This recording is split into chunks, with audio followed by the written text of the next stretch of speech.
Қайырлы күн, қалайсыздар? Қалдарыңыз қалай?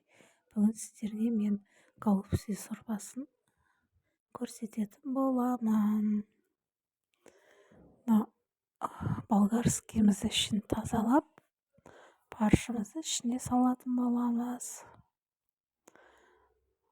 Ішінде паршқа күріш, пияз, парш, тұз, бұрышын салып, болгарскийімізге салып жатырмын. Голубцы сорпаны өте жақсы көремін. Сіздерге бүгін голубцы сорпаның рецебін көрсетемін. Сорпасын дайындап жатырмыз. Пиязымызды турап, майдалап, помидор қосып алдым. Негізі ет қоссаңыздар да болады. Мен фарш болған екен қоспадым. Өздеріңіздің қалауларыңызбен. Өте қарапайым, оңай голубцы сорпа. Қонақ келгенде ұялмай, тез дайындап ұсына бересіздер. Картошкасын сап қойдым.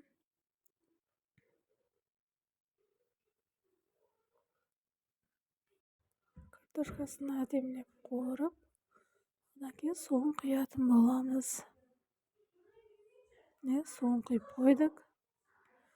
Бұл қайнағаннан кейін тұзын, болгарскийімізді саламыз. Болгарскийімізді салып жатырмыз. Бұл жарты сағатта дайын болады. Голубцыйды көп тұрғызып, онда езіліп кетеді.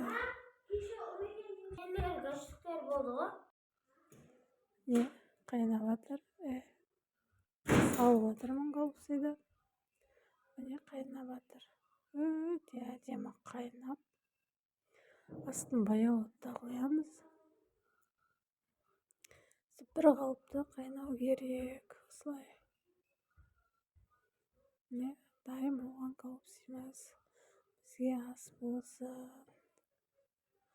Менің каналым ұнаса, тіркеліп, лайк басып кетіңіздер.